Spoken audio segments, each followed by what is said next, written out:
All right, game one of the Vedder Cup, a loss by the Padres 5-1. This one was pretty flat. I mean, it's easy to say that when they lose 5-1. I get it, but that's kind of the thoughts that I had watching this game. They had opportunities to come through with runners in scoring position and weren't able to do that. 0 for 7. Obviously, not good enough. Now, I know the Mariners, you see there, they went 0 for 4 with runners in scoring position and they still scored 5 runs. They got the long ball. They capitalized from Stephen Kolek's mistakes because they were mistakes, and that was including the first batter that he faced right out of the gate. J.P. Crawford taking him yard. Um, the Mariners, they're not the Pirates. They're who's the other team? The Rockies that Kolek faced. It's a step up in competition, and so when you make those mistakes, you're probably going to pay for it.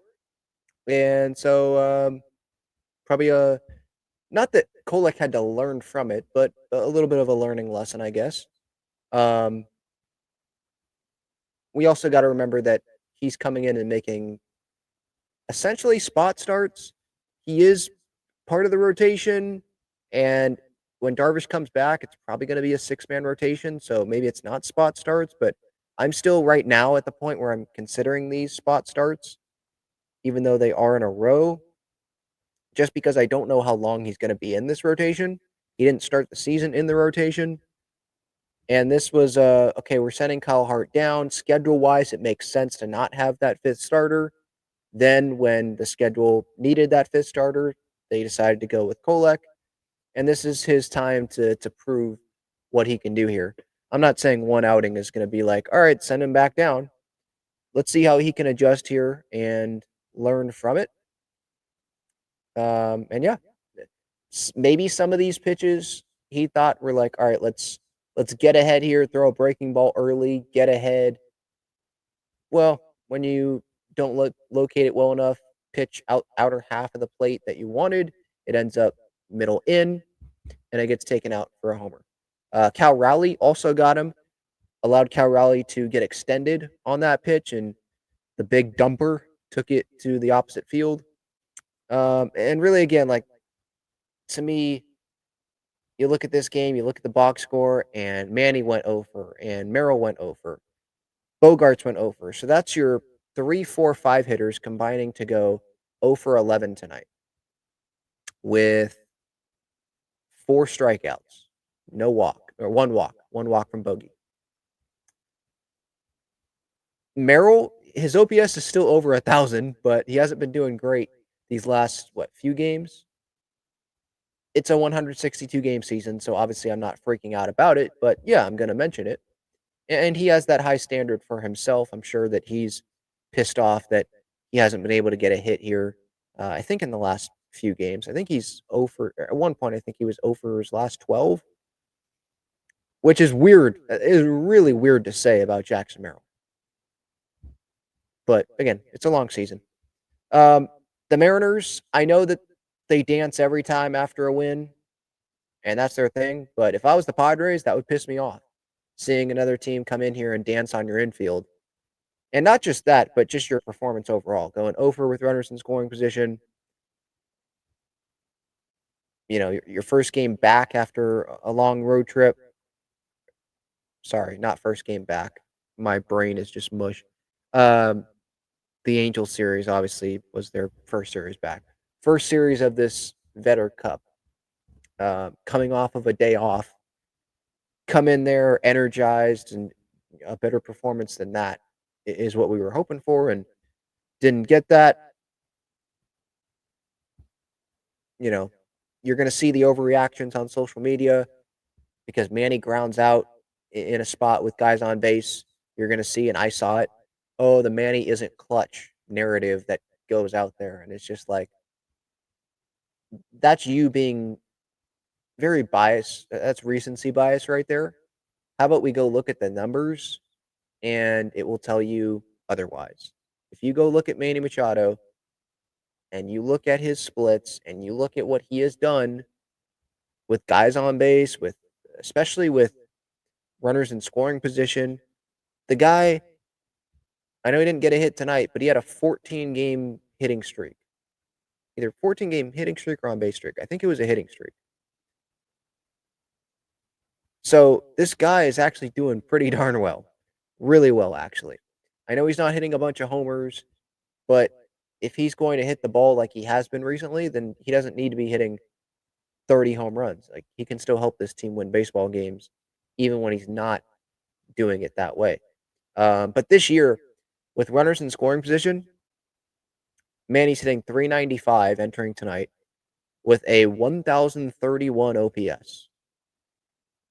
With guys on base, he's hitting 333 with an 887 OPS. With two guys on base, he has a 1,438 OPS. With three guys, I think that's accurate with three guys on base.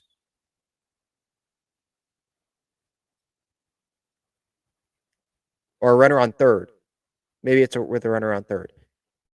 Regardless, he has a 7.8 OPS in that category.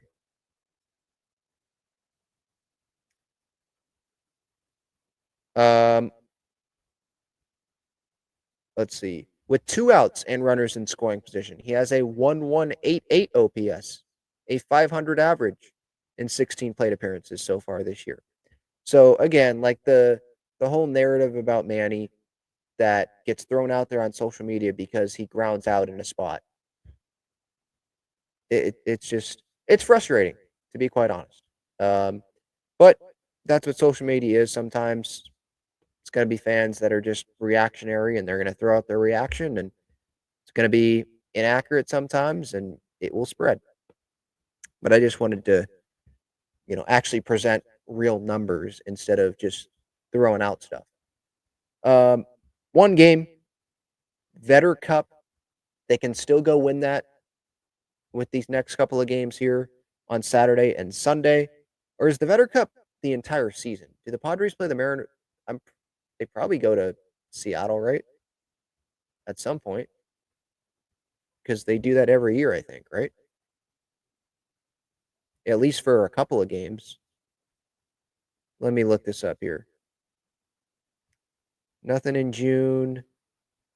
Nothing in July. August. Yep, at the Mariners. So, sorry, the Vedder Cup doesn't end this weekend. It's the start of it.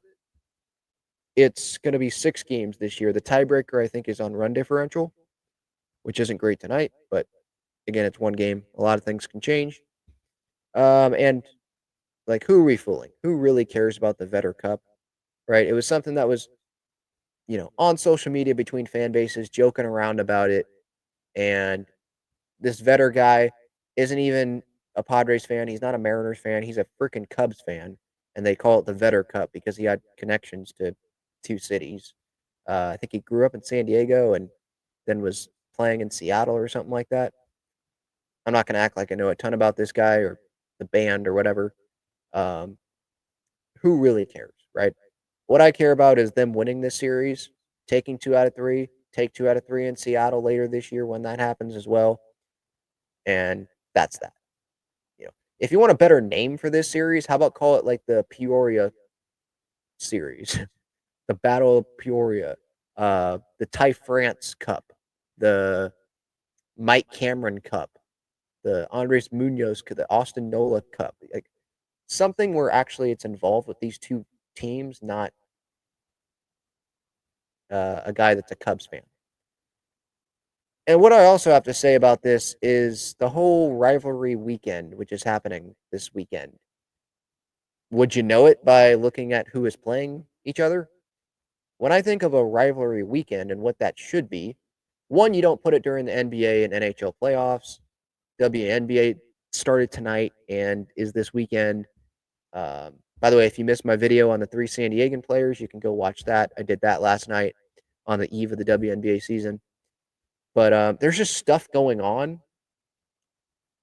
When you should do it is probably in the summer when you have it to yourself, like to really showcase baseball. But a real rivalry weekend, which is not this weekend, would be Dodgers Padres. It would be Yankees Red Sox. It would be Cubs Cardinals, right? Are there some that I understand? Like Cubs are playing the White Sox, Angels are playing the Dodgers, A's and Giants. Um, Yankees, Mets, like, I understand the regional stuff there, like New York and Anaheim and LA and the Bay Area stuff, uh, Chicago, obviously, but to really say Padres, Mariners is a part of rivalry weekend, to say Tigers, Blue Jays is on rivalry weekend, I get Nats, Orioles, but if you're talking about rivalries, okay, you could put Orioles, Nats in it, but put Yankees, Red Sox in it, put Padres, Dodgers in it, put Cubs, Cardinals in it, you know? Don't label it rivalry weekend and there aren't teams that are playing their actual rival, right? You think of the Cubs, who is their biggest rival? You don't think of the White Sox. Right now, presently, when you think of the Dodgers, you think of the Padres. You don't think of the Angels. You don't think of the Mariners as a Padres fan, right? And if the Padres and Dodgers would face off, I get it with the A's and Giants. That's fine. Um, Cardinals, Royals, like I do, again, like the regional stuff, I get it. But this isn't a true rivalry weekend. It's just not. It's just not. Braves, Red Sox. I know like the Boston Braves and that, but like the Red Sox should be playing the Yankees. The Braves should be playing the Mets or the Phillies in a rivalry weekend. So it's a joke. Uh, I don't think really Major League Baseball is fooling anyone with this rivalry weekend. Maybe they're actually getting what they want out of this, which is attention, because people are laughing about what this rivalry weekend is because it's not a real rivalry weekend. Um, if it was real rivals, I think you would get a good amount of attention on it. Um, but I feel like negativity sometimes on social media, maybe a lot of the time, unfortunately, plays more and is more popular, gets more of the engagement than if they made a rivalry weekend that actually made sense. But on rivalry weekend, we're playing the Seattle Mariners. Back at it tomorrow, 5:40 and then 1:10 on Sunday. Kolek, first bumpy outing in the big leagues as a Padre, as a starter. This was the team that allowed him to be picked in the Rule 5 draft, by the way, that he was facing. And just some missed spots. And I think he'll learn from he didn't need to learn from it. He knows if he misses spots, he's going to get punished for it. But this was the definite proof. Like when you're not facing the Rockies, you're not facing the Pirates. You really got to lock in and hit those spots. And you can't take a pitch at the beginning of the game for granted. You've got to go attack and be locked in from the get go.